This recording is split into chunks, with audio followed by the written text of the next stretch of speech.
Hi అండి, ఈనాడు దిల్సి with me అంజలిలో నా special guest ఎవరు అని అంటే, అందరూ పేరు తర్వాత ఎంఏలు పెట్టుకుంటారు. ఇప్పుడు నేను చేయబోయే గెస్ట్ది పేరుకు ముందే ఎంఏ ఉంది. సో ఆయన పేరే చాలా డిఫరెంట్గా ఉంది. I have noted all those points అనమాట. ఎంఎస్ శ్రీనివాసన్ గారు is with me right now.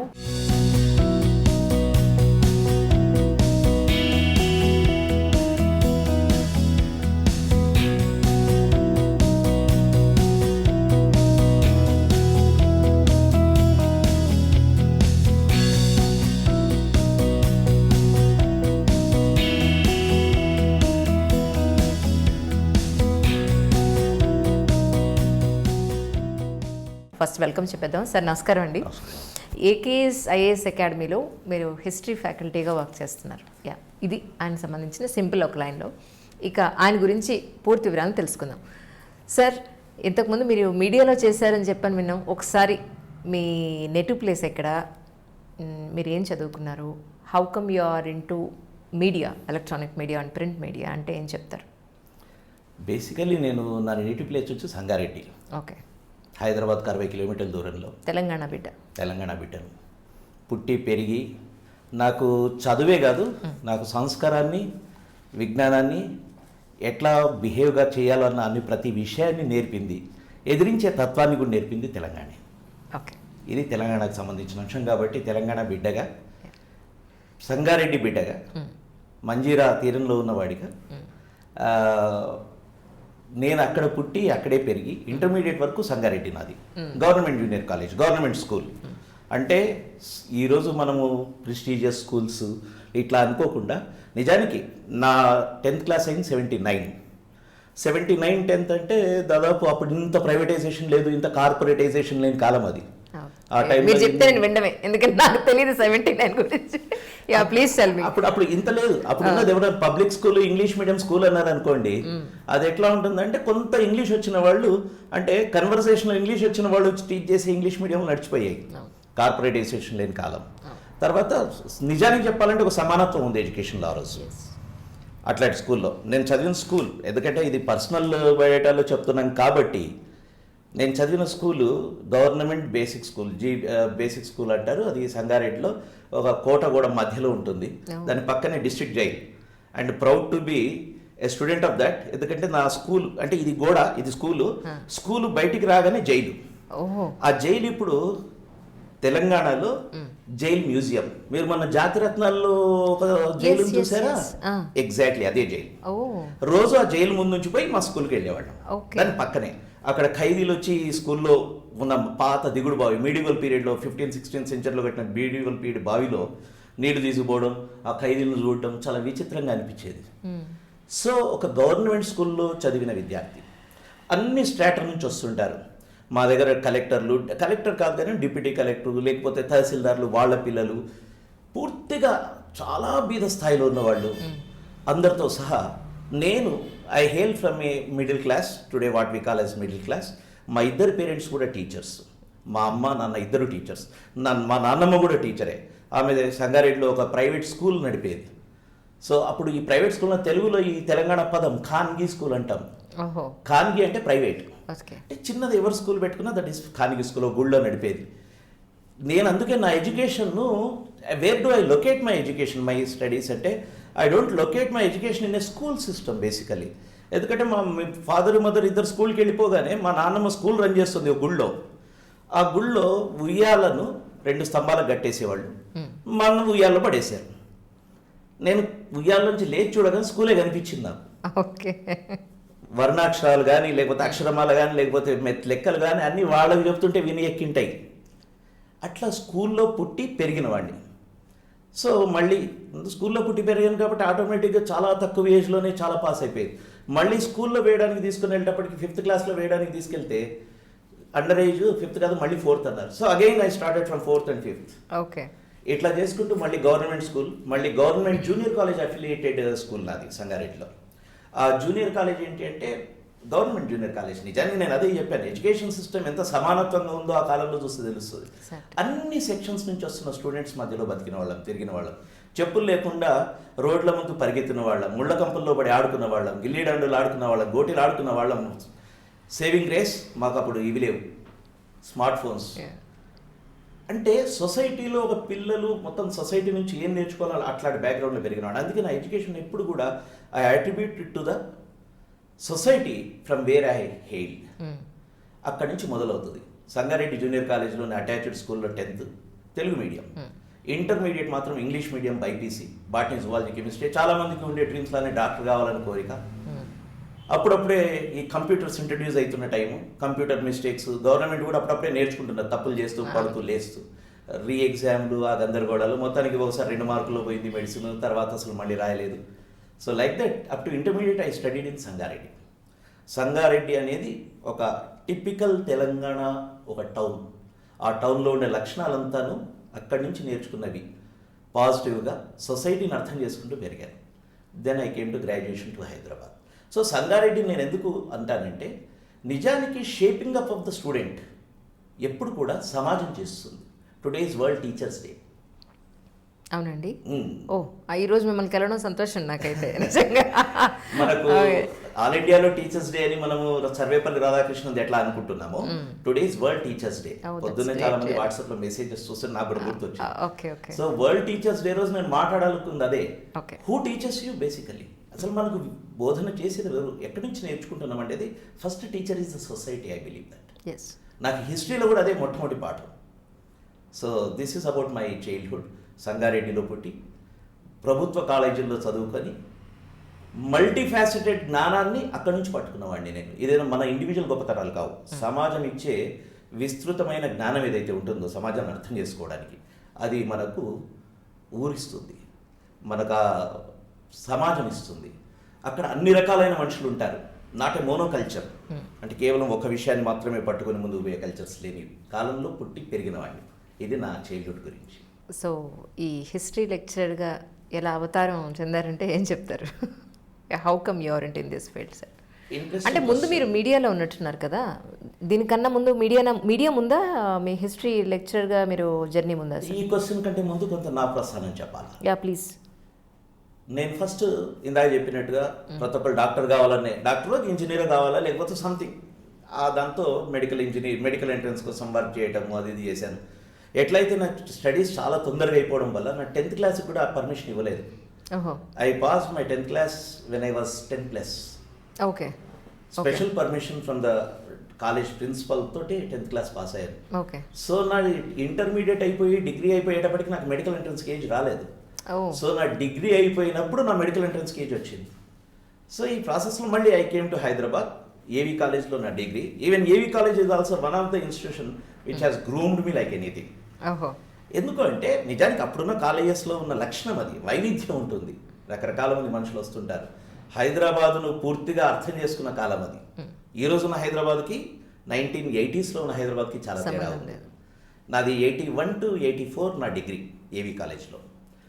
So 84 వరకు డిగ్రీ చేసిన తర్వాత 1 year మళ్ళీ మెడికల్ ఎంట్రన్స్ అని చెప్పి ట్రై చేయటము. సరే ఇక బార్డర్లో పోవటము. ఎందుకంటే బేసిక్గా చెప్పాలంటే నేను మంచి స్టూడెంట్ కాదు, చాలా ఏమంటారు అనార్గనైజ్డ్, లేకపోతే క్రమశిక్షణ లేని విద్యార్థిని నేను. అంటే నా గురించి నాకు తెలుసు కాబట్టి నేను చెప్తున్నాను. క్రమశిక్షణ అంటే ఏంటంటే చాలామందికి చదివేటప్పుడు సిన్సియర్గా దాని మీద ఎఫర్ట్ పెట్టి చదవాలి, ఇదే ప్రాసెస్లో చదవాలి, ఇది ఇప్పుడు అయిపోగొట్టాలి, ఇది ఇట్లా అయిపోగొట్టాలి. నాకు అట్లా ఉండదు. నేను I will be moving on, whatever is coming I'm learning it. ఇది నా బేసిక్ అండర్స్టాండింగ్ చాలా చిన్నప్పటి నుంచి. దాంతో ఏమైంది, చాలా సిన్సియర్గా పుస్తకాలు ముందేసుకొని చదివిన అలవాటు లేని కారణంగా కావచ్చు 1-2 మార్కుల్లో మెడికల్ ఎంట్రన్స్ తప్పడం, అది నాకు ఒక రకంగా మేలు చేసింది. మళ్ళీ నేను చరిత్రకు వచ్చాను. అయితే ఈ చరిత్రకు రావడానికి కూడా నాకు ఒక ప్రేమ ఉంది. మళ్ళీ సంగారెడ్డికే పోవాలి. మా స్కూల్లో ఉన్నప్పుడు పక్కనే కొండాపూర్ అని ఒక సైట్ ఉంటుంది. అది శాతవాహన కాలం సైట్. అది 1st century BC నుంచి, అంటే దాదాపు ఇప్పటికీ 2100 సంవత్సరాల ముందు విలసిల్లిన నగరం అది. ఆ కొండాపూర్ సైట్ మ్యూజియంకు వెళ్ళటము, ఆ మ్యూజియంలో ఆర్టిఫాక్ట్స్ చూడటము, ఎందుకో ఒక లేని అంటే ఒక ప్రేమ అనేది చిన్నప్పుడే మైండ్స్లో క్రియేట్ అయింది. హిస్టరీ అంటే ఒక ప్రేమ ఉంది, కానీ సొసైటీలో ఇంజనీర్ కావాలి, డాక్టర్ కావాలి, ఇట్లా ఉంటుంది కాబట్టి చేస్తూ వచ్చాం. సరే డిగ్రీ అయిన తర్వాత కూడా 1 attempt ఇచ్చిన తర్వాత అనిపించింది ఇంకా ఎక్కువ కాలం దీని మీద పెట్టవని అవసరం లేదు. Then I move to social sciences. Right. 85లో నేను ఉస్మానియా యూనివర్సిటీలో ఫస్ట్ టైం 85లో BLIC bachelor of library and information సైన్సెస్లో చేరాను. 1 year కోర్స్. బిఎల్ఏసి చేస్తున్నప్పుడు that course is a very good course, no doubt about it. Sir కాకపోతే I thought that I'm not a person to be fit into that librarian post. లైబ్రేరియన్కి ఉండాల్సింది ఏమిటంటే పాప కుదురుగా కూర్చొని కొన్ని విషయాలు చేసే పని. నాకు కొంచెం అది తక్కువ. తక్కువ ఎందుకు అంటే ప్రతి మనిషిలో కొన్ని కొన్ని లక్షణాలు ఉంటాయి. నాకు విషయాలను ఎక్స్ప్లోర్ చేయాలి, కొత్త విషయాలకు వెళ్ళిపోవాలనే లక్షణం ఎక్కువ ఉంటుంది. కాబట్టి కొంత క్లరికల్ టైప్ ఉద్యోగానికి so immediately I thought that librarian post is not suited. Then afterwards I gave entrance for MA ancient Indian history, culture and archaeology, same Osmania యూనివర్సిటీలో. ఉస్మానియాలో MA ancient Indian history, culture and archaeology అనే department ఉంది. దాంట్లో 88 to 90 నేను MA చేశాను. అప్పటి నుంచి నా హిస్టరీకి సంబంధించిన అకాడమిక్ ప్రస్థానం మొదలైనట్టు. సో ఆర్కియాలజీ బేసిక్గా చాలామంది హిస్టరీ కోర్స్ ఉంటుంది.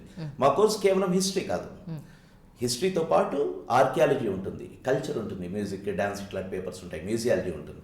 సో ఒక వైబ్రెన్సీ ఉంది. ఆ రకంగా నా లైఫ్ హిస్టరీతో అక్కడ మొదలైంది. అది హిస్టరీకి సంబంధించింది. అదే ఇయర్ ఎంఏ అయిపోతూనే నాకు యూజీసీ ఫెలోషిప్ వచ్చింది ఇండియన్ కల్చర్లో. ఆ టైంలో ప్రతి సంవత్సరం కూడా అంతే ఉంటాయి, ప్రతి సబ్జెక్టు 2 ఫెలోషిప్స్ ఉంటాయి ఆల్ ఇండియా. సో 2 ఫెలోషిప్స్లో ఐ గట్ 1. అంటే ఆల్ ఇండియా సెలెక్షన్స్లో ఇండియన్ కల్చర్లో ఫెలోషిప్ నాకు వచ్చింది. వస్తే అప్పుడు నేను సెంట్రల్ యూనివర్సిటీలో 2 years PhD చేశాను. Tribal myths, a cross cultural study of Gonds, Khonds and Mundas. గోండ్లు అంటే ఆదిలాబాద్ ప్రాంతంలో ఉంటారు, ఖోందులు మనకు ఆంధ్ర ఒరిస్సా బార్డర్లోను ఒరిస్సాలో ఉంటారు, ముండాలు జార్ఖండ్లో ఉంటారు. మీరు రీసెర్చ్ పాయింట్ ఆఫ్ వ్యూలో చాలా రీసెర్చ్లు చేస్తారు. నేను మీ ప్రొఫైల్ చూస్తే అమ్మ బాబాయ్ ఈయన రీసెర్చ్ గురించి ఒకటి అడిగితే చాలు ఇవన్నీ చెప్తారని నేను ఫిక్స్ అయిపోయా. మీ రీసెర్చ్ ఒక దాంతో ఆగలేదు మీద నేను చూసాను. నేను ఇందాక మీరు అందుకే ఏమడిగిండ్రు మరి దీనికి ఎట్లా వచ్చిందంటే లైబ్రరీయన్ నేను చెప్తూ నేను కుదురుగా ఒక క్లరికల్ పోస్ట్లో ఉండలేనేమో అన్నది నేను ఎందుకు చెప్పానంటే ఎక్స్ప్లోరింగ్ అనేది నా పార్ట్ ఆఫ్ నేచర్లో ఉంది. కాబట్టి ఈ రీసెర్చ్లో జాయిన్ అయిన తర్వాత యూనివర్సిటీలో యూజీసీ ఫెలోషిప్, అది ఆ కాలంలోనే 2100 రూపాయలు మంత్లీ గ్రాంట్. తర్వాత యూనివర్సిటీలో PhD వస్తుంది. అట్లా 90 to 92 సెంట్రల్ యూనివర్సిటీలో 2 ఏళ్ళు చేశాను.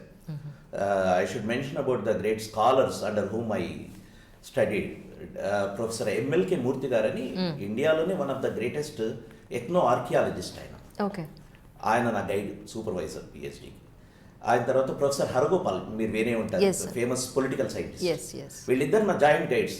One person will be guiding me from the point of ethno archaeology, ఇంకొకరు పొలిటికల్ అండ్ సొసైటీ యాంగిల్ నుంచి. సో అట్లా ఒక 2 years నా PhD అయింది. ఆ తర్వాత నా అకాడమిక్స్లో ఒక బ్రేక్ వచ్చింది. అది 92 వరకు. This is about my education till then. మీడియాలోకి ఎలా వచ్చారు, ఎక్కడెక్కడ చేశారు? అప్పుడే 92లో I left studies and I went into movement. అంటే I went into Maoist movement. Maoist మూమెంట్లో 15 ఏళ్ళు అజ్ఞాతంలో ఉన్నాను. అవునా? ఓకే. సో 15 ఏళ్ళు అజ్ఞాతంలో ఉన్న తర్వాత రకరకాల వేరే స్టేట్స్లో పనిచేసి నా పర్సనల్ రీజన్స్ వల్ల I came back. So when I came back, మీకు వాళ్ళ రూల్స్ అండ్ రెగ్యులేషన్స్ కానీ వాళ్ళ సిద్ధాంతాలు కానీ మీకు నచ్చలేదా ఏంటి? లేదు, నేను అందుకే చాలా స్పష్టంగా చెప్పింది ఏంటంటే మీ పర్సనల్ రీజన్స్. అంటే కెమెరా ముందు చాలా మంది చెప్తుంటారు. లేదు, of the camera, in camera, ఏదైనా సరే this is a statement which I give. Me personal reason ఏంటి తెలుసుకోవచ్చు? మై ఫ్యామిలీ, నాకు అటాచ్మెంట్, లేకపోతే మా ఫ్యామిలీలో ఉన్న ఇబ్బందులు నేను అవసరం అనిపించింది. ఇంకొక విషయం, ఎవరైనా మూమెంట్ నుంచి బయటకు వచ్చినప్పుడు పర్సనల్ రీజన్స్ ఎప్పుడు డామినేట్ చేస్తాయంటే సొసైటీ, మూమెంట్, ఆ స్ట్రెంగ్స్ పక్కన పెట్టండి, మన స్ట్రెంగ్త్ తగ్గినప్పుడు మేము బయటకు వస్తాం. ఇది మనం ఎవరైనా నిజాయితీగా మాట్లాడాల్సిందే. ఎందుకంటే పోయినప్పుడు కూడా ఉంది కదా ఫ్యామిలీ, అజ్ఞాతంలో పోతున్నప్పుడు ఫ్యామిలీ ఉంది కదా, మరి అప్పుడు గుర్తులేదా ఫ్యామిలీ? ఈరోజే ఫ్యామిలీ గుర్తొచ్చిందే? కాదు. నిజాయితీగా మాట్లాడుకోవాల్సింది ఏంటంటే మన స్ట్రెంగ్త్, పర్సనల్గా మన strength to work in any movement. It can be a Maoist movement, it can be any other movement, like ఏది రేపు నర్మదా బచావ్ ఆందోళన లాంటి మూమెంట్స్ ఉన్నాయనుకోండి, లేకపోతే అరవింద్ కేజ్రీవాల్ వీళ్ళు 2012లో చేసిన మూమెంట్స్ అనుకోండి. ఎనీ మూమెంట్ చేయటం అనేది you have to dedicate yourself some time. Living family, దాని నుంచి బయటకు వచ్చేటప్పుడు కొంతమందికి వ్యాలిడ్ రీజన్స్ ఉండొచ్చు, they differ with the movement and I'm not commenting on that. But my own reasons are very very clear. It's my personal problem or my lessening of the strength. నాలుగు inner strength తగ్గిపోవడం వల్లనే నేను బయటకు వచ్చాను, అంతే తప్ప it's not because of the movement. So అప్పటికి ఇప్పటికీ వాళ్ళ ఆలోచన విధానంలో కానీ, సిన్సియారిటీలో కానీ, సిద్ధాంతపరంగా కానీ ఎలాంటి మార్పులు వచ్చాయంటారు మీ ఉద్దేశ ప్రకారం? నేను ఈ క్వశ్చన్ మీద ఇంకొక రకంగా ఆన్సర్ ఇస్తాను. చెప్పండి.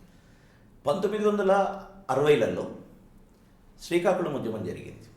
శ్రీకాకుళం ఉద్యమం జరిగినప్పుడు మొత్తం మీడియా కానివ్వండి, లేకపోతే అప్పుడున్న ఇంటలెక్చువల్ సెక్షన్ ఎవరైతే అపోజ్ చేస్తున్నారో వాళ్ళు ఏమన్నారు, ఇది చాలా దౌర్భాగ్యం, ఇట్లా ఉండకూడదు. తెలంగాణ ఆర్మ్స్ స్ట్రగుల్ అప్పుడు చాలా బాగుండింది, అప్పుడు కమ్యూనిస్ట్ సిద్ధాంతాలు ఉన్నాయి, ఇది చెడిపోయిందని చెప్పారు. 69 దెన్ కమ్ టు 80s వచ్చినప్పుడు అంతా ఏం చూపించారు? 69 మూమెంట్ ఎంత ఐడియా బాగుంది, ఇప్పుడేంటి ఇలా చెడిపోయింది అన్నారు. సో ఇది అలా అనేవాళ్ళు ఎప్పుడు ఉంటారు, ఇలా జరుగుతూనే ఉంటుంది. చూడండి, సొసైటీలో ideological streams, ideological fight, politics, it will run. దీంట్లో ఎప్పుడు కూడా అప్పుడు బాగుంది అని అన్నాము అంటే డెఫినెట్గా అది అచారిత్రకమైన విషయం. ఎందుకు అచారిత్రకమైన? అప్పుడు ఉన్న సిద్ధాంతమే, అప్పుడున్న రకమే మోడల్టీ, ఆ మోడల్స్ ఇప్పుడు పనిచేయవు, నడుస్తూ ఉంటుంది. కాబట్టి నేను అందుకే మీకు ఆన్సర్ ఏమిచ్చాను. 69 మూమెంట్, 47 మూమెంట్లో తెలంగాణ ఆర్మ్ స్ట్రగుల్ జరిగినప్పుడు ఏమని అంటారు? 69లో అది బాగుండే, ఇది దుర్మార్గులు అన్నారు.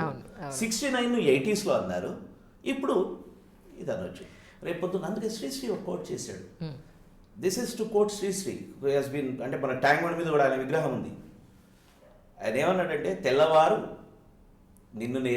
నిన్ను నాడు భగత్ సింగ్ అన్నారు, తెల్లవాడు నిన్ను నాడు భగత్ సింగ్ అన్నాడు, ఇట్లా మాట్లాడుతూ నల్లవాడు నిన్ను నేడు నక్సలైట్ అన్నాడు, ఎల్లవారు నిన్ను రేపు వేగుచుక్క అంటారు, ఊగరా ఊగరా ఉరికొయ్యి అందుకొని ఊగరా అన్నాడు. ఓకే, శ్రీశ్రీ. నేను ఇది చెప్తున్నది ఏదో నక్సలైట్ మూమెంట్ గొప్పది లేక చెత్తది అని చెప్పే క్వశ్చన్స్ కోసం కాదు. చరిత్ర ఏ రకంగా ఒక మూమెంట్ను చూస్తుంది అని చెప్పడం కోసం. కరెక్టే సార్ మీరు చెప్పింది. ఇలాంటి పరిస్థితులు ఎప్పుడూ ఉంటాయి. మేబీ నేను అన్ఫార్చునేట్గా ఒక ఇంటర్వ్యూ కోసం ప్రేమ్నగర్ సినిమా చూడాల్సి వచ్చింది. అది చేసినప్పుడు నేను లేను, రిలీజ్ అయినప్పుడు నేను లేను, నాకు అసలు తెలియదు ఆ సినిమా గురించి. కరెక్ట్గా 50 ఏళ్ళు అయింది. రీసెంట్గా ఒక 15 days క్రితం, 1 month క్రితం 50 ఏళ్ళు అయితే ఆ సినిమాలో వాళ్ళు చూపిస్తారనమాట. అప్పటికే పురాతన దేవాలయాలు మరుగుపడిపోతున్నాయండి, మొత్తం అంతా శిథిలావస్థకు వచ్చేసాయి. ఏంటి మా ఇప్పుడు అనుకుంటున్నాం ఇదే మాటని, 50 ఏళ్ల క్రితం అప్పుడు అనుకున్నారా? అదొకటి. ఈ లంచగొండితనం అప్పుడు అదే అన్నారు 50 ఏళ్ల క్రితం, ఇప్పుడు అదే మాట్లాడుకుంటున్నాం. మేబీ పర్సంటేజ్ తేడా వచ్చిందేమో, బట్ పరిస్థితులు కదా. అంతకు ముందు కార్టూన్లు వచ్చేవి, టేబుల్ కింద చేయి పెట్టి తీసుకున్నారు నామ్యాంగా. ఇప్పుడు చాలా దారులు. అవును, కంప్లీట్లీ డిఫరెంట్. ఇంకోటి సింపుల్ విషయం, ప్రతి జనరేషన్లో కూడా చూడండి, పాత ముసలాళ్ళు ఏమంటారు, మా టైంలో ఇట్లా లేదు. అవును, రేపు పొద్దున మనం కూడా అలాగే అంటాం, తర్వాత మా టైంలో వేరే ఉండే అనే లక్షణాలు ఉంటాయి. కాబట్టి it is true. Always we have to see it as society. ఎప్పుడు కూడా ఫ్లోయింగ్లో ఉంటుంది. చరిత్రను ఎప్పుడు కూడా ఒక స్రవంతి లాగా చూడాలి. కాబట్టి చరిత్రలో ఏదైనా మూమెంట్ని కానీ ఏ విషయాన్ని కానీ అంచనా వేయాలంటే ఈ స్రవంతిలో భాగంగా చూడాల్సి. ఇప్పుడు అమ్మాయిలు సిగరెట్లు తాగుతున్నారు, అబ్బాయిలతో సమానంగా డ్రింక్ తీసుకుంటున్నారు, మద్యపానం కూడా తీసుకుంటున్నారు. ఇప్పుడు మనం మాట్లాడుకుంటున్నాం, అప్పటి సినిమాల్లోనే ఉంది. 50 ఏళ్ల క్రితం సినిమాల్లో కూడా సేమ్ ఉంది.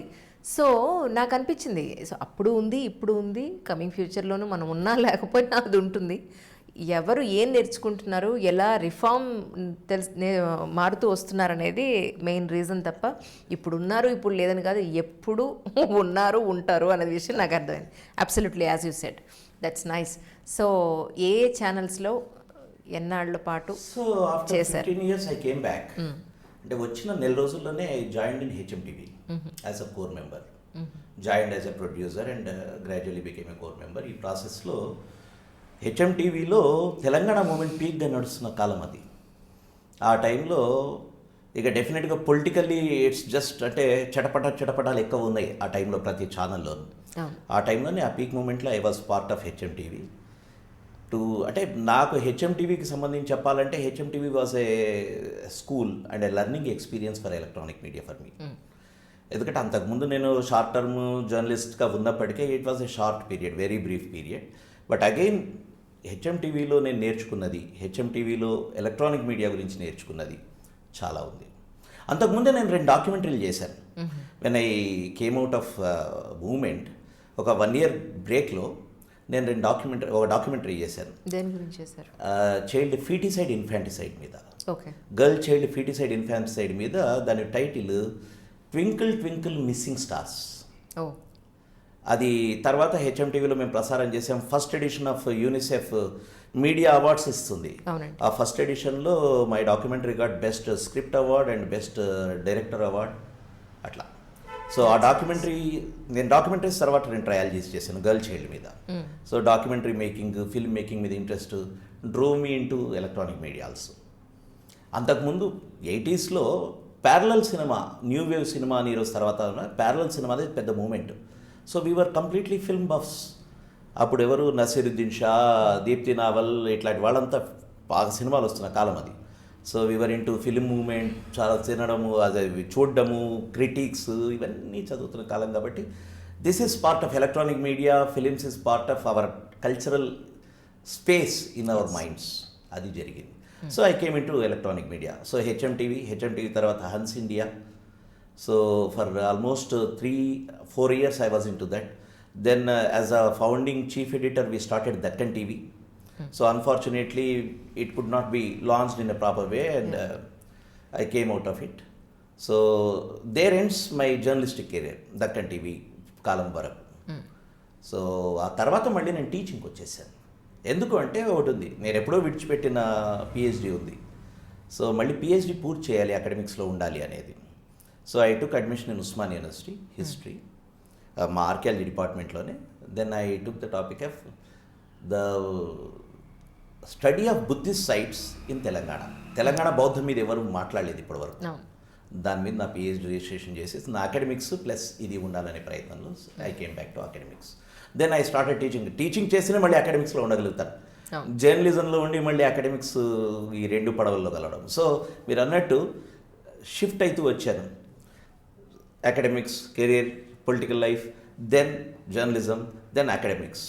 Now I am if you ask me what are you now, I say that I am a serious researcher in history and archaeology today. Yes sir. ఇక ప్రిలిమ్స్కి వస్తే ఇప్పుడు మీరు ఏకేఎస్ అకాడమీలో, ఐఏఎస్ అకాడమీలో మీరు హిస్టరీ ఫ్యాకల్టీగా వర్క్ చేస్తున్నారు ప్రజెంట్. ఒకవేళ ఆప్షనల్గా హిస్టరీ తీసుకుంటే కనుక మనకి స్కోరింగ్ సబ్జెక్ట్ అని అనుకోవచ్చా? సివిల్ సర్వీసెస్కి ప్రిపేర్ అయ్యేవాళ్ళు ఎవరైనా? ఇదే విషయం మీద కొంచెం నేను బ్యాక్గ్రౌండ్ చెప్తాను. హిస్టరీ ఒకప్పుడు నేను సివిల్ సర్వీసెస్ రాశాను. అవును సార్. నేను 1990 ఫస్ట్ అటెంప్ట్లో I went up to interview. తర్వాత I decided not to become a bureaucrat. ఎందుకని? Because I have my own ideology not to be a bureaucrat. అది అలవోకగా రాసిన వాడిని నేను. ఓకే. అప్పుడే నేను యూజీసీ ఫెలోషిప్ వచ్చింది, సివిల్స్ వచ్చింది, ఇంటర్వ్యూ దాకా వెళ్ళాను. 2 మార్క్స్లో నాకు ఇంటర్వ్యూలో ర్యాంక్ రాలేదు. తర్వాత నాకు ఛాన్స్ ఉన్నా నేను రాయలేదు. తర్వాత మీకు అటెంప్ట్స్ ఉన్నాయి, డెఫినెట్గా వచ్చి ఉండేది, ఎందుకంటే ఇంటర్వ్యూ వరకు వెళ్ళారు కదా. అంటే నేను నిర్ణయించుకున్నాను కదా కాకూడదని. అదే సరేలేండి. ఇక మీరు ఇన్ని చూశాక ఇదో పెద్ద విషయం అనుకుని వదిలేశారు అంతే. ఒక ఫ్రెండ్ ఇట్లే అడిగాడు, ఏమని, అసలు నువ్వు ఇంత ఒకవేళ ఐఏఎస్ అయిపోతే ఇది కదా అంటే, ఐఏఎస్ అయితే నేను, అంటే నా పర్సనల్ విషయం, I'm not saying for others. IAS అయితే నేను I will be part of the whole machinery, ఒక నట్టు బోట్లో అవుతాను. Instead if I am going to make a machinery, I want a broader platform or a broader canvas than a smaller one అని మూమెంట్స్లో ఉన్నాను నేను. కాబట్టి నేను it's my option not to be part of bureaucracy. So నేను మళ్ళీ attempt ఇవ్వలేదు. I went in to academics and serious research. అది జరిగింది నా లైఫ్లో. రైట్. ఇక్కడ హిస్టరీకి వస్తే నా optionals history and Telugu literature. Okay. అద్భుతంగా స్కోర్ చేశాను హిస్టరీలోను అప్పుడు. కానీ తర్వాత కాలంలో ఏమైంది, ఎందుకు ఈరోజు హిస్టరీ తీసుకోవట్లేదని చెప్తాను. చెప్పి నేను ఇప్పటికీ స్కోరింగ్గా కాదని చెప్తాను. చూడండి, ఇప్పుడు సివిల్ సర్వీసెస్ ట్రెండ్ ఏమిటి, మొత్తం మన సొసైటీలో కూడా majority of the aspirants are from BTech background. Majority, you see, in my classroom we can see out of 100, 90 are from BTech background, because we are into a monoculture as a society లో. అంటే this is a fact, మనం మాట్లాడుకోవాల్సింది. Simple విషయం. ఏం చేస్తున్నాం అంటే ఇప్పుడు BTech అంటారు, as if BTech ఒకప్పుడు ఎట్లుండేది, ఓ ఇంజనీర్ అవుతున్నాడు. ఇప్పుడు బీటెక్ అంటే ఎట్లుంది, ఏం చేస్తాడు, ఇక ఏమైంది, ఇంటర్ అంటే ఇంటర్ అయినాక ఏం చేస్తాడు, ఇంకేం చేస్తాడు, ఇంటర్ అయినాక బీటెక్ చేస్తారు. As if it's a very common thing. సొసైటీలో బీటెక్ అనేది ఒక నార్మల్ విషయం అయింది. దీనికి కారణం ఏంటి, గ్లోబలైజేషన్ వచ్చిన తర్వాత, ఫారిన్ ఆపర్చునిటీస్, ఐటీ సెక్టర్స్ వచ్చిన తర్వాత, ఈ వీటిలో కూడా చూడండి, బీటెక్లో కూడా మ్యానుఫ్యాక్చరింగ్ సెక్టర్స్ కాకుండా సర్వీస్ సెక్టర్స్కు పెరిగింది. సో మొత్తం సొసైటీ బీటెక్స్. వీళ్ళంతా ఇంటర్మీడియట్ 10th అశోకుడు చెట్లు నాటించని చదివి మర్చిపోయారు హిస్టరీ. తర్వాత చెట్లు నాటించాడు తప్ప ఇంకేం గుర్తులేదు చరిత్ర. ఇంటర్మీడియట్కి వచ్చారు, ఎంపీసీ రగడాయించి ఇంటర్మీడియట్ చేశారు, ఇంజనీరింగ్ వచ్చారు. ఇంజనీరింగ్ వచ్చిన తర్వాత నేను చాలా చెప్తాను, ఇంజనీరింగ్ చేసిన తర్వాత ఏముంటుంది అంటే రెండు ఉంటుంది, ఐదర్ అమీర్పేట్,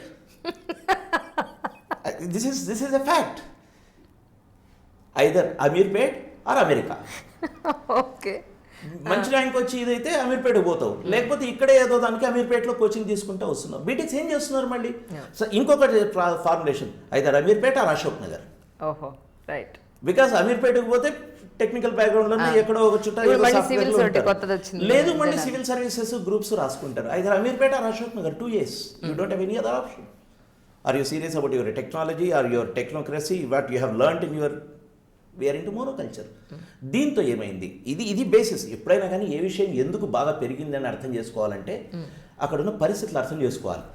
ఇప్పుడు ఈ గ్రూప్స్ కాంపిటేటివ్ ఎగ్జామ్స్ రాస్తున్న వాళ్ళు మెజారిటీ సెక్షన్ బీటెక్ బ్యాక్గ్రౌండ్ వీళ్ళంతా. తర్వాత ఉంటే కొంతమంది ఫార్మసీ బ్యాక్గ్రౌండ్, లేకపోతే మెడికల్ బ్యాక్గ్రౌండ్. వీళ్ళందరికీ కొంచెం దగ్గరగా అనిపించే సబ్జెక్టు, లేకపోతే తక్కువ స్కోరు, తక్కువ సిలబస్లో ఉన్న స్కోరు ఆంథ్రోపాలజీ, లేకపోతే తక్కువ సిలబస్ కొంత రిస్ట్రిక్టెడ్ అంటే జాగ్రఫీ, లేకపోతే పబ్లిక్ అడ్మినిస్ట్రేషన్. ఇట్లా కొన్ని సబ్జెక్ట్స్ చూస్ చేసుకోవడం నేరో డౌన్ అయింది. ఈ నేరో డౌన్ అవడం వల్ల ఏమైంది, హిస్టరీ అనగానే వ్యాస్ట్ అనే ఫీలింగ్ వచ్చింది. Very tragic understanding is, civil సర్వీసెస్లో ప్రిలిమ్స్ నుంచి మొదలు పెడితే ఇంటర్వ్యూ వరకు, అంటే పర్సనాలిటీ టెస్ట్ వరకు ఏదో ఒక రూపంలో హిస్టరీ అనేది part of their understanding and study. కానీ ఏమనుకుంటారు, ఓహో హిస్టరీ చదవడం ఫాస్ట్ అనుకుంటారు. ఇప్పుడు సింపుల్, ప్రిలిమ్స్లో అవుట్ ఆఫ్ 100 పోయినసారి ప్రిలిమ్స్ తీసుకోండి, ఎన్ని క్వశ్చన్స్ వచ్చాయి? 18 క్వశ్చన్స్ వచ్చాయి హిస్టరీ నుంచి. ఓకే, అంటే 1/5 is not a small joke. ఆ 1/5లో హిస్టరీ థరోగా ఉంటే కదా ఈ 1/5, అంటే 18 into 20 36 మార్క్స్ అక్కడ ఉంది. తర్వాత మెయిన్స్లో మళ్ళీ మీకు ఒక పేపర్లో ఈ హిస్టరీ మాట్లాడుతున్నారా, కాంటెంపరీ విషయాలు మాట్లాడుతున్నారా, మళ్ళీ నెక్స్ట్ దీంట్లోనే సోషల్ ఇష్యూస్. మీరు సోషల్ ఇష్యూస్లో హిస్టరీ టచ్ చేయండి, సోషల్ ఇష్యూ ఎవరు రాస్తారు? ఈరోజు ఒకవేళ పొజిషన్ ఆఫ్ ఉమెన్ అన్నారనుకోండి, position of women it's good or bad అని విడవలేం. Why this position of women is deteriorating or improving అని చెప్పాలంటే historical evaluation of the society జరగాలి. అది ఎక్కడి నుంచి అర్థం చేసుకుంటారు? చరిత్ర చదవండి, అది చరిత్రలో ఉన్నది. మరి అది డేట్స్ మాకు కరెక్ట్గా గుర్తుపెట్టుకోవడం కష్టంగా ఉంది అని ఎందుకు భయపడిపోతున్నారు స్టూడెంట్స్? హిస్టరీ అంటే ఎందుకు భయపడుతున్నారు అంటారు మీ ఉద్దేశ ప్రకారం? నేను ఈ ఒక్కటి చెప్పి మాక్ ఇంటర్వ్యూస్ గురించి మాక్ ఇంటర్వ్యూస్లో మాక్ కాదు, మన ఇంటర్వ్యూస్లో పర్సనాలిటీ టెస్ట్లో హిస్టరీ మన రీజన్ గురించి అడుగుతారు, మనం వచ్చిన బ్యాక్గ్రౌండ్ నుంచి అడుగుతారు. మన బ్యాక్గ్రౌండ్లో ఉన్న హిస్టరీ మనకు తెలియకపోతే ఎట్లా తెలుస్తుంది? కరెక్ట్. ఉదాహరణకు ఒక స్టూడెంట్ భువనగిరి ఏరియా నుంచి పోతే, భువనగిరి నేను జియాలజీ అనుకోండి, Bhuvanagiri, you are from Bhuvanagiri, what exactly is that mountain? ఆ మౌంటైన్ జియాలజికల్ టర్మ్స్లో ఏమంటాము అని అంటే, జాగ్రఫీ ఆప్షనల్గా తీసుకున్న వాళ్ళు నోరెలా పెడితే మార్కులు వస్తాయా? ఇది ఎక్కడ తెలవాలి? నేను నా ఏరియాలో ఉన్న హిస్టరీ నాకు తెలుసుకోవాలి. ఇట్స్ ఏ బ్యాథోలిత్ అని అర్థం కావాలి. భువనగిరి గుట్ట, బ్యాథోలిత్ మీద కోట కట్టారని అర్థమవుతుంది. ఇది మనకు హిస్టరీ బుక్లో ఉంది. ఇది చదివితే తెలిసేది కదా. మనకు పర్సనాలిటీ టెస్ట్లో మార్కులు ఇచ్చేవి ఇవి కదా. మరి హిస్టరీ అనేది అంతర్లీనంగా నడుస్తూ ఉన్నది. కానీ మనం ఏం చేసాము, మన ఎడ్యుకేషన్ సిస్టము ప్రతిదీ కంపార్ట్మెంటలైజ్ చేసింది.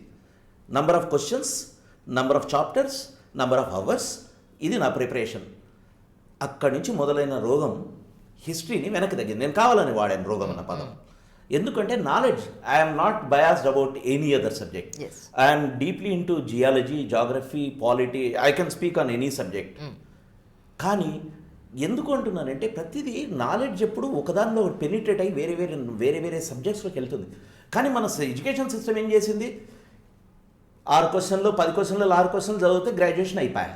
అక్కడి నుంచి మొదలుపెట్టినాం కాబట్టి సింపుల్గా సబ్జెక్టు ఇంత సిలబస్ నుంచి మొదలుపెట్టారు. అక్కడే హిస్టరీని వెనక పట్టుబట్టింది. హిస్టరీ మీద ఏం క్రియేట్ చేశారు? హిస్టరీ వ్యాస్ట్ అని, ఇంకోటని. నిజానికి హిస్టరీ వ్యాస్ట్ కాదు, దాన్ని అర్థం చేసుకునే పద్ధతి. ఇప్పుడు మీరు అడిగిన క్వశ్చన్కి వస్తున్నాను. హిస్టరీ అంటే నంబర్లు, డేట్లు, ఇవి అని. శ్రీశ్రీ ఎప్పుడో పాపం ఒక కవిత్వం చెప్పాడు. ఆ రాణి ప్రేమ పురాణం, తారీఖులు దస్తావేజులు కావోయి, ఇవేవి కావోయి చరిత్ర సారం అన్నాడు. ఇట్ ఈజ్ హిస్టరీలో మేము చెప్పేది డేట్స్ ఇవి కాదు. హిస్టరీ అనేది హ్యూమన్ లైఫ్ యొక్క ఒక ఫ్లో. ఒక దాని తర్వాత ఒకటి ఎట్లా వచ్చింది అనేది కనుక హిస్టరీ టీచర్ పర్ఫెక్ట్గా చెబితే, అర్థమయ్యేటట్టు చెబితే, ఒక కథలాగా చెబితే ఏ రోజు మర్చిపోరు. నేను క్లాస్లో ఒకటి చెప్తాను. హిస్టరీ చాలామంది ఇప్పుడు మన వ్యూయర్స్ వింటుంటారు, హిస్టరీ గురించి అంటే ఈ మిత్ పోగొట్టుకోవాలి. నేను అడుగుతాను క్లాస్లో, మీరు సినిమాకి పోతారు, సినిమాలో ఇంటర్వెల్లో పాప్కార్న్ కొనడానికి పోయినప్పుడు, బజ్జీలు తీసుకోవడానికి పోయినప్పుడు ఒకసారి నిలబడి, అవును ఫస్ట్ రీల్ ఏమైంది, సెకండ్ రీల్ ఏమైంది, ఇంటర్వెల్ తైకమైంది, ఒకసారి రివిజన్ చేసుకొని నోట్స్ తీసుకొని మళ్ళీ పోతారా మిస్ కాకుండా? మీకు ఎందుకు గుర్తుంది సినిమాలో first part without any break 10 నిమిషాలు బయటికి పోయి వచ్చిన అంటే you have created imageries in your mind. మొత్తం ఒక నాటకం లాగా, ఒక దృశ్యం లాగా, ఒక నాటకం లాగా. దృశ్యం సినిమా అదే చెప్తా, దృశ్యం సినిమా ఫిలాసఫీ అది. మనం చెబుతూ కొన్ని దృశ్యాల్ని క్రియేట్ చేసాడు వాడు, అది రియాలిటీ కాకపోయినా దృశ్యం అయిపోయింది. అందుకే ఆ దృశ్యం సినిమాలో హిట్ అది, ఆ కాన్సెప్ట్ అది. హిస్టరీ ఎప్పుడు కూడా ఇమేజరీస్, హిస్టరీ ఎప్పుడు కూడా హ్యూమన్ లైఫ్. మనం ఒక చరిత్ర, మనం చంద్రగుప్తు శాతవాహనులు అనుకుంటే శాతవాహనులు లైవ్గా ఈ నేల మీద తిరగాడినారు అనేది మన కళ్ళ ముందు ఉంటే బాగుంటుంది. అట్లా కాకుండా SAHTAVAHA అని చదువుకుంటే ఎట్టుంటుంది?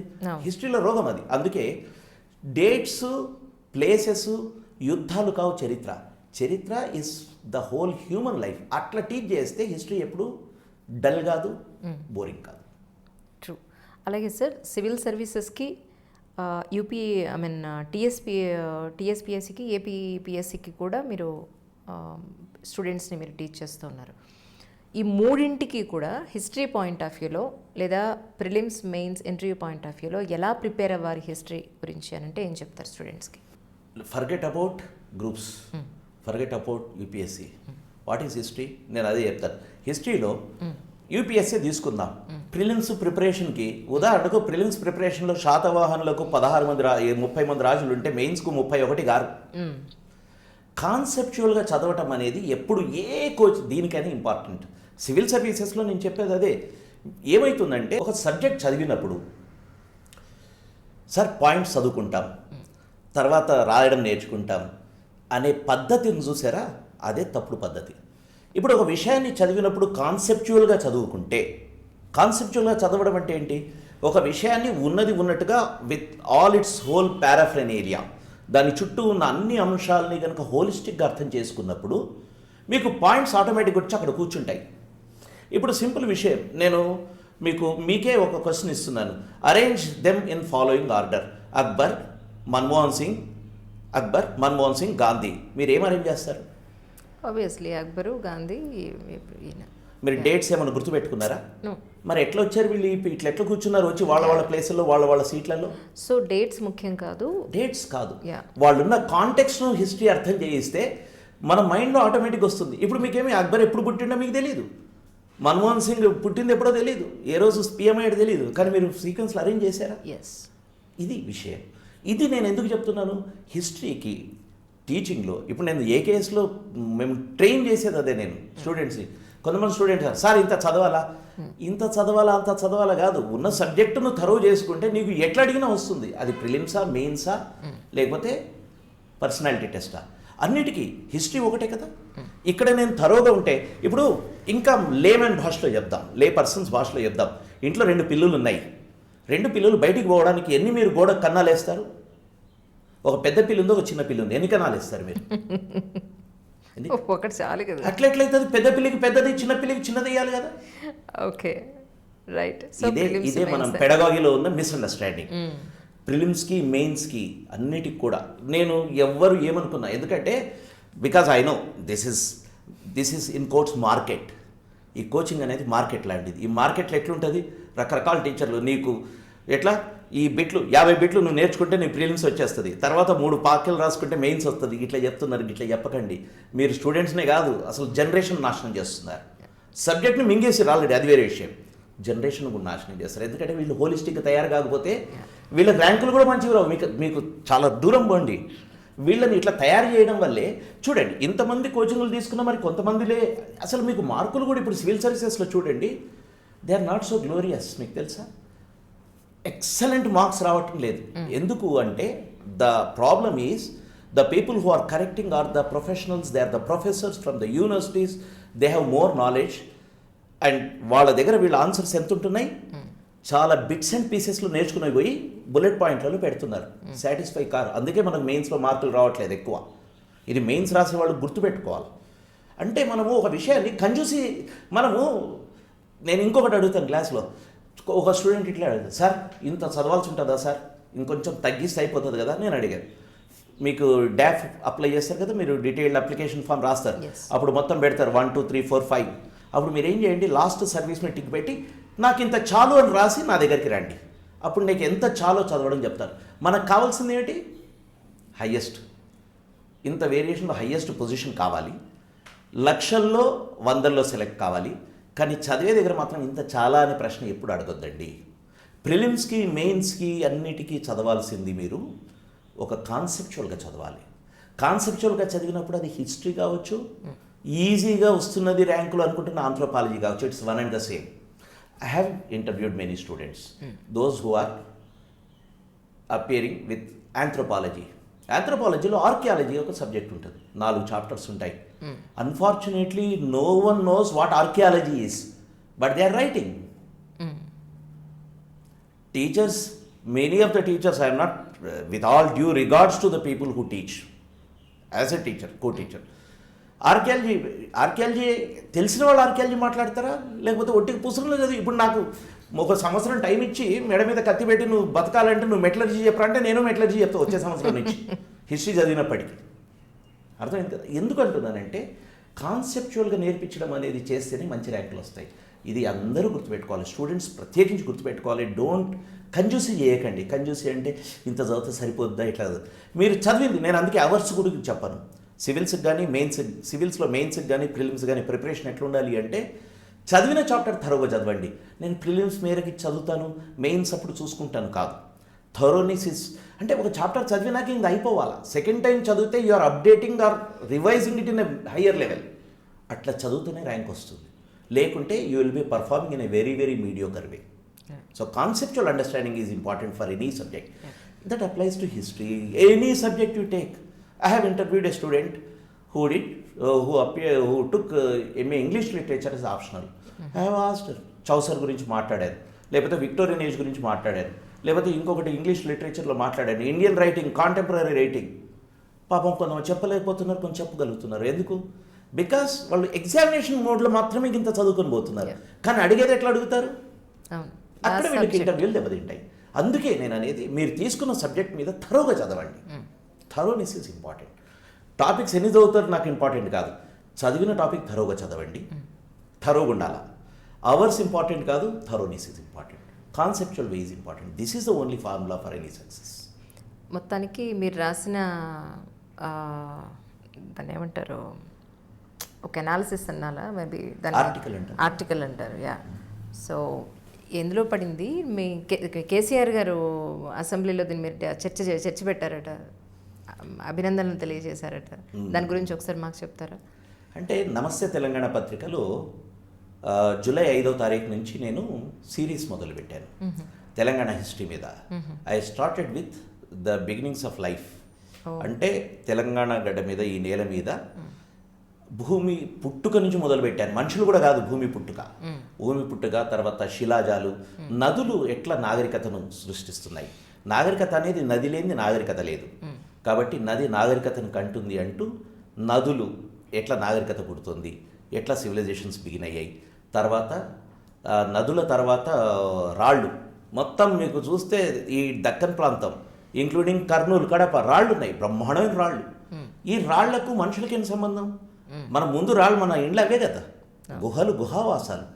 So palaeolithic age, neolithic age, ఇట్లా సీక్వెన్స్ రాసుకుంటూ వస్తున్నాను. సో 5th జూలై నుంచి మొదలైన నా సిరీస్ ఈ నిన్నటి అంటే 4th అక్టోబర్ నాడు కోటలింగాల ఇష్యూ వచ్చింది. కోటలింగాల అంటే జగిత్యాల జిల్లాలో కోటలింగాల అని ప్రాంతం ఉంది. కోటిలింగాలు అంటే కోటలింగాలు, కోట అంటారు, కోటి అంటారు. ఇక ఏమైందంటే కామన్ ప్యారలెన్స్లో కోటి అనేది వచ్చేసింది. కాకపోతే హిస్టరీలో మేము కోటలింగాలు అని రాస్తున్నాం, ఎందుకంటే ఆ ఊళ్ళో కోటలు ఉన్నాయని. సో ఆ కోటలింగాల ప్రాంతంలో శాతవాహనుల తొలి రాజధాని, అది ఆర్టికల్ నేను రాసింది. ఓకే. ఆ ఆర్టికల్ను నిన్న పర్యాటక రంగం మీద అసెంబ్లీలో చర్చ జరుగుతుంటే పట్టించుకోవటం లేదు, ఏం చేయాలి ఇది మాట్లాడుతున్నప్పుడు కేసీఆర్ గారు ఆ ఆర్టికల్ను ప్రస్తావిస్తూ, ఈరోజు నేను పేపర్లో చదివాను, మగధకు దీటుగా విలసిల్లిన శాతవాహన రాజ్యం తెలంగాణలో ఉంది, కోటలింగాల గురించి రాశారు, ఇవంతా మేము డెవలప్ చేస్తామని ప్రస్తావించారు. అది as a researcher that's great thing. ఇది ఒక pride moment for any researcher. Yes, ఎందుకంటే ఒక వ్యాసం గుర్తింపు కదా. అసెంబ్లీ లాంటి ఒక వేదికలో అఫీషియల్గా రికార్డ్స్లోకి ఎంటర్ కావటం, ఇది అఫీషియల్. ఇదే కాకుండా బేసిక్గా నేను ఇప్పుడు రాస్తున్న ఏదైతే ఉందో హిస్టరీ, ఇది నేను క్లాస్లో చెప్తాను.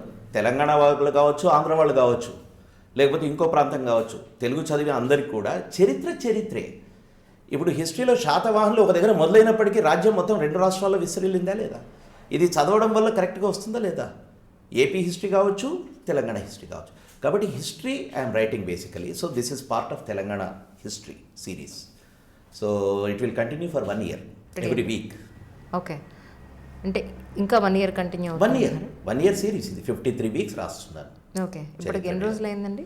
ఇప్పుడు 14 అయింది. ఇంక మొత్తం 53, అంటే దాదాపు కాకతీయుల వరకు వస్తుంది, కాకతీయ ఫేస్ వరకు వస్తుంది. తర్వాత సెకండ్ పార్ట్ మొదలవుతుంది. మనం ఇందాక సపరేట్ రాష్ట్రాల గురించి మాట్లాడుకున్నాం కాబట్టి ఈ పాయింట్ కూడా నాకు చెప్పేయాలనిపిస్తుంది, అందుకని చెప్పేస్తాను. మనసులో నేను దాచుకోను అస్సలు దాచుకోకూడదు. చరిత్ర ఎప్పుడు దాచుకోదు. తెలంగాణ వాళ్ళు కాకపోయినా, తెలంగాణలో పుట్టకపోయినా, మాది తెలంగాణలోనే పుట్టాం, మా తెలంగాణ ప్రజలే అని చెప్పుకునే వాళ్ళు కొంతమంది అయితే, అదే చెప్పుకుని బతికేవాళ్ళు కొంతమంది అయితే, ఆ భాష రాకపోయినా నేర్చుకుని 10 మందికి మేము తెలంగాణ అనుకోవాలని సమాజంలో చూపించుకోవాలి, మేము తెలంగాణ అని చూపించుకోవడం. సపరేట్ రాష్ట్రం వచ్చిన తర్వాత ఇక్కడ పుట్టకపోయినా, ఈ భాష రాకపోయినా నేర్చుకుని అబద్ధాలు చెప్పి బతికేవాళ్ళు చాలామంది ఉన్నారు. ఒప్పుకుంటారా మీరు? అది ఏ రాష్ట్రంలో అయినా ఉంటారు. నేను చెప్తున్నానంటే ఇక్కడ నేను ఉన్నాను, 30 ఏళ్ళుగా ఇక్కడ నేను ఉన్నాను కాబట్టి, ఇక్కడ జరుగుతుందో నాకు తెలుసు కాబట్టి చెప్తున్నాను. అదే అంటున్నాను నేను, అంతకు మించి ఏం లేదు. సో దాన్ని క్యాష్ చేసుకునే వాళ్ళు చాలా అద్భుతంగా క్యాష్ చేసుకుంటున్నారు. అది ప్రజలకు తెలియక దాన్ని నమ్ముతున్నారు. అది కూడా జనరలైజ్ స్టేట్మెంటే. అది కూడా ఎందుకు స్టేట్మెంట్ అంటే సివిల్ సర్వెంట్ అవ్వాల్సింది వాళ్ళు మాత్రం ఇలా కర్ర విరగకుండా పాము చావకుండా చెప్తారు. నేను మాట్లాడుతుంది ఒక రీసెర్చర్. హిస్టరీ రీసెర్చ్ లో మాకు ఏదైనా కానీ జనరాలిటీ ఉంటుంది, స్పెసిఫిసిటీ ఉంటుంది. జనరాలిటీ అంటే ఏంటి? విశిష్టత. ఒక దాన్ని ప్రత్యేకంగా అడిగినప్పుడు ప్రత్యేకంగానే చెప్తాం. రైట్. విశిష్టత ఉన్నప్పుడు ప్రత్యేకంగానే, ఒక దాని గురించి అడిగినప్పుడు ప్రత్యేకంగానే మాట్లాడతాం. జనరాలిటీ అంటే ఈ మీరు ఇచ్చిన ఇప్పుడు జనరలైజేషన్ ఏదైతే ఉందో, ప్రాంతాన్ని నమ్ముకొని ప్రాంతం పేరు చెప్పుకొని బతికే వాళ్ళు అన్ని ప్రాంతాల్లోనే ఉంటారు. అది తెలంగాణనే కాదు, ఇంకొక ప్రాంతం కూడా కావచ్చు. That's true. అది నేను అదే ఇందాక మనం 50 ఏళ్ల క్రితం ఏదైతే ఉందనుకున్నామో, ఇప్పుడు ఏదైతే ఉందనుకుంటున్నామో, ఇది కూడా అంతే. అది మళ్ళీ డిఫరెన్స్ వస్తుంది. ఏమి తేడా లేదు తెలంగాణ వచ్చినాక అనే కంక్లూషన్కు దారి తీయచ్చు. నో అది కాదు నేను అనేది. జనాలు ఏ ప్రాంతంలోనైనా సరే ఇలా భాష నేర్చుకుని ఇక్కడ వాళ్ళని చెప్పుకోవడం. చాలా మంది ఆంధ్రాలో ఉంటూ కూడా ఆంధ్రప్రదేశ్లో ఉన్నా కానీ, వాళ్ళు ఆంధ్ర వాళ్ళు అయినా కానీ తెలంగాణ మూమెంట్ సపోర్ట్ చేసిన వాళ్ళు ఉన్నారు. తెలంగాణ చరిత్రను అద్భుతంగా రాసిన వాళ్ళు ఉన్నారు. ఇక్కడ మళ్ళీ నేను అందుకే ప్రజలకు తెలంగాణ మీద ఉన్న రూలింగ్ క్లాస్లో నేను తేడా చూపించాను. చాలామంది ఇప్పుడు మల్లంపల్లి సోమశేఖర్ శర్మ ఆంధ్రాలో ఉన్నారు. ఆయన చాలా శాసనాలు తెలంగాణవి రాయలేదా? నెల్లటూరు వెంకటరమణయ్య వేములవాడ చాళుక్యుల గురించి రాశారు, ఆంధ్ర. కాబట్టి ఇప్పుడు తెలంగాణలో పుట్టిన బిఎన్ శాస్త్రి, తుమ్మలగూడెం, నల్లగొండ, ఆయన ఇక్ష్వాకుల గురించి రాశారు, వేంగి చాళుక్యుల గురించి అద్భుతంగా రాశారు. ఇక్కడ అది లేదు. ఇప్పుడు నేను అందుకే చెప్పాను, చరిత్ర కానీ ఏ నాలెడ్జ్ సిస్టమ్ కానీ నేరోడ్గా ఉండదు. ఇప్పుడు నేను తీసుకున్నా, if I go to Punjab, if I go to any other state, Chhattisgarh, Maharashtra, అక్కడ ఉన్న నేను ఒక బుద్ధిస్ట్ రీసెర్చర్గా నేను అన్నిటినీ అదే బేరీ చేసుకొని చూస్తాను తప్ప నేను తెలంగాణ నుంచి పోయిన వాడిని మాత్రంగా నేను ఉండను. That's true. కాబట్టి ప్రజలకు, పాలక వర్గాలకు తేడా ఎప్పుడు చూస్తూ మనం తెలంగాణ అయినా ఆంధ్ర అయినా మాట్లాడుకోవాలి. కరెక్ట్. ఇప్పుడు మీరు రీసెర్చ్ చేసింది బుద్ధుడి మీద, బుద్ధిజం మీద, లేకపోతే ఇంకేమన్నా విషయాల మీద రీసెర్చ్ చేశారా? మొత్తం బుద్ధుడికి సంబంధించి ఏవో చేశారని చెప్పాను నేను. బేసిక్గా నా topic, PhD topic sites, Buddhist sites in Telangana. Okay. బేసిక్గా ఎందుకు వచ్చింది అంటే, తెలంగాణలో బౌద్ధం అంటే ఏదో ఒక 2 జాగాలు ఉంది, పెద్దగా బౌద్ధం లేదు అని అనుకుంటున్న కాలం. నేను పిహెచ్డి టాపిక్ సెలెక్ట్ చేసినప్పుడు కూడా చాలామంది ఏమన్నారు, తెలంగాణలో బౌద్ధమా, ఎంత తొందరగా అయిపోతుంది కదా, అది ఎంఫిల్ టాపిక్ కదా, పిహెచ్డి అంత ఉందా అని. నేను 400 పేజీల పుస్తకం రాశాను. 300 పేజీలు అవుతుంది. ఇంకా దాన్ని ఎక్స్పాండ్ చేస్తే 400 పేజీలు తీసేసినది. తెలంగాణలో అంతకుముందు డాక్యుమెంట్ చేసిన బౌద్ధ స్థలాలు ఒక 12 దాకా చూపించారు. నా థీసిస్లో 33 స్థలాల్లో చూపించాను బౌద్ధం. Okay. With proofs. Archaeology is a science of evidence.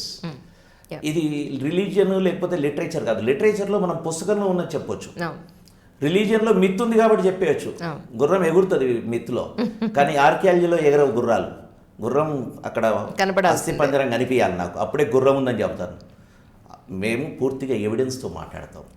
Archaeology is a materialistic science, కంప్లీట్గా ఎవిడెన్స్ ఉంటేనే మనం చరిత్ర మాట్లాడాం. అట్లా బౌద్ధం తెలంగాణలో విలసిల్లిందనేది నా థీసిస్.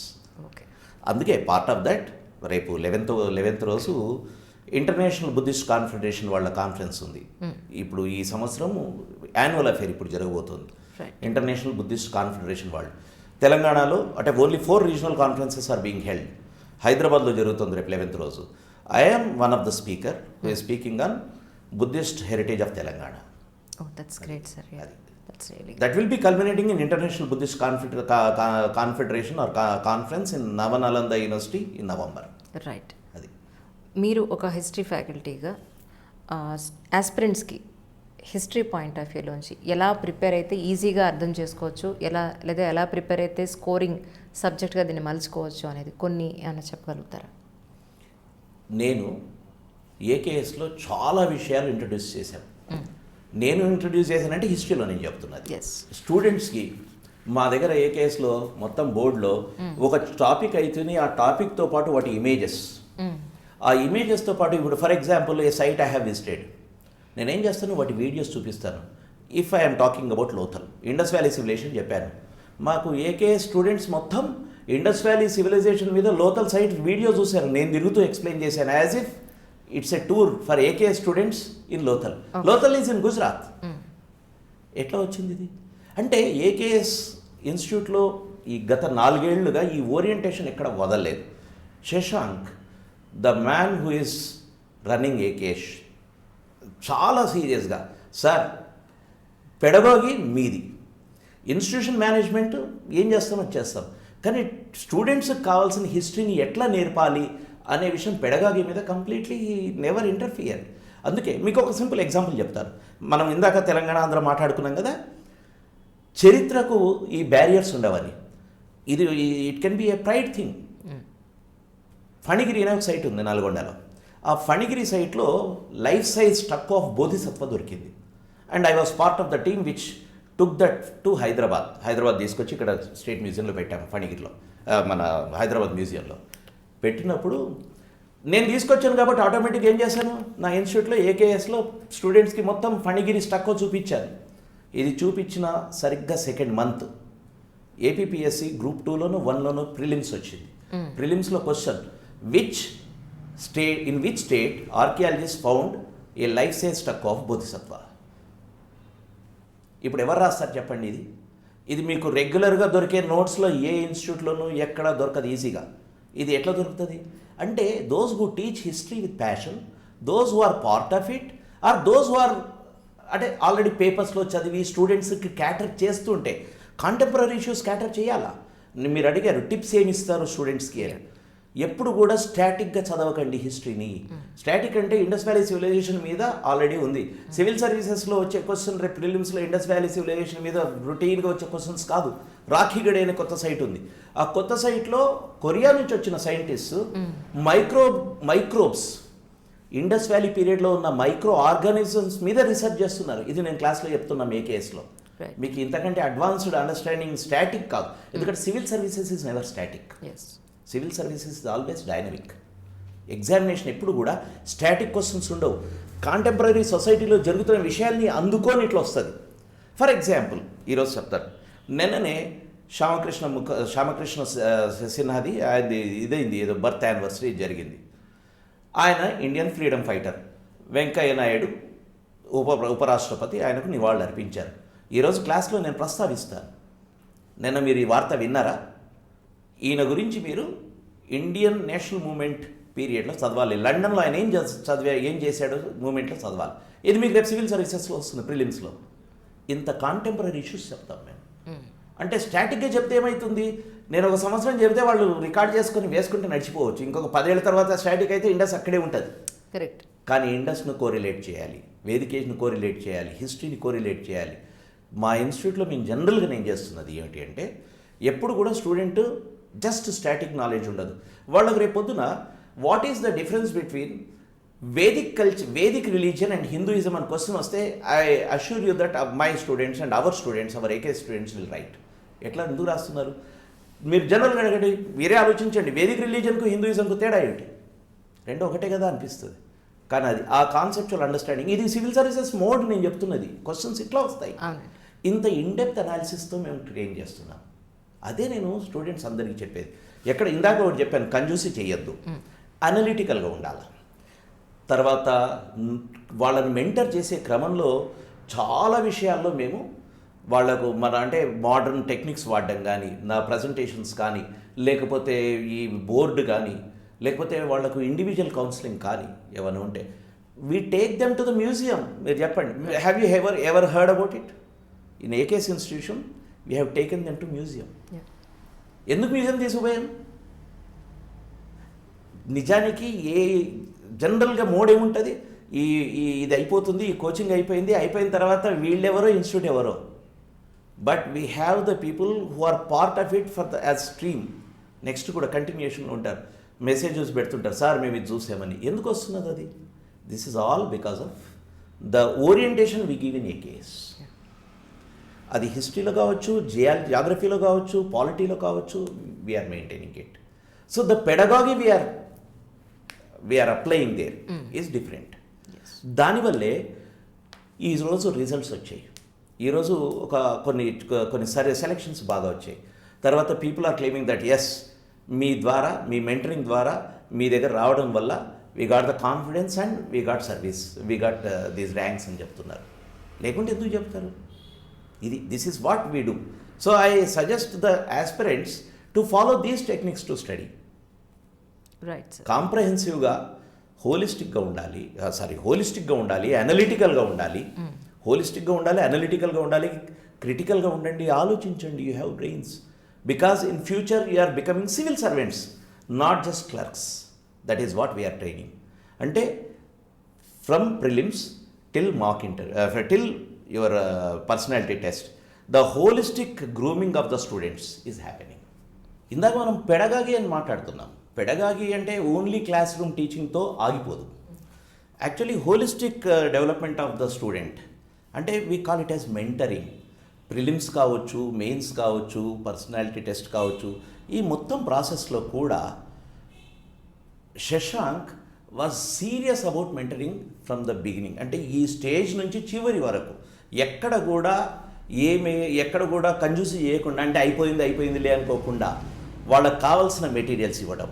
ఉదాహరణకు తీసుకుంటే ఇప్పుడు ఎవ్రీ మంత్లీ మ్యాగజైన్ వస్తుంది, కరెంట్ అఫైర్స్ వస్తుంది, 2 లాంగ్వేజ్లో తీయటం, వాళ్ళకున్న డౌట్స్ను క్లారిఫై చేయడానికి స్పెషల్ సెషన్స్ పెట్టడం, ఇవన్నీ చేస్తూ మళ్ళీ ఈ పర్సనాలిటీ టెస్ట్ అప్పుడు కూడా ప్రిలిమ్స్ మెయిన్స్తో పాటు వాళ్ళతో ఉండడమే కాకుండా పర్సనాలిటీ టెస్ట్ అప్పుడు కూడా మేము దాదాపు ఒక్కొక్కరిని 1.5 hour నైట్స్ వరకు, అంటే సిరీస్లో వాళ్ళకు ఇంటర్వ్యూస్ చేస్తూ, ఇంకొక సెషన్ కావాలన్నా చేస్తూ, ఇట్లా శశాంక్ ఏం చేశాడంటే కంప్లీట్లీ ప్రిలిమ్స్ నుంచి పర్సనాలిటీ టెస్ట్ వరకు చాలామంది స్టూడెంట్స్ని గ్రూమింగ్ చేసేందుకోసం ప్రత్యేకమైన ఏమంటారు ఒక ఎఫర్ట్. ఇట్స్ లైక్ అంటే కొంతమందిని అడాప్ట్ చేసుకుని దత్తత తీసుకొని చేయడం. దత్తత అంటే సెలెక్ట్ చేసుకున్నాను కాదు, ఎవరెవరైతే ఇంట్రెస్ట్ ఉన్నారో ఆ రకంగా చేయడం వల్లనే ఈసారి ర్యాంక్స్ వచ్చాయి.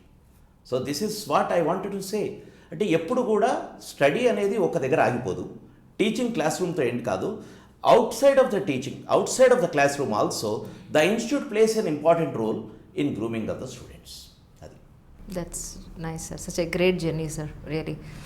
ఇలానే మీరు ఎంతోమంది స్టూడెంట్స్కి మేము మెంటరింగ్ ఇస్తూ ఎంతోమంది సివిల్ సర్వెంట్స్ని తయారు చేయాలని మనస్ఫూర్తిగా ఐటీఎం నుంచి కోరుకుంటున్నాం. Thank you sir. Thank you so much. Hi, I'm MA Srinivasan. నేను చరిత్ర, బౌద్ధం వీటి మీద పరిశోధకుడిని. Please subscribe to iDreams.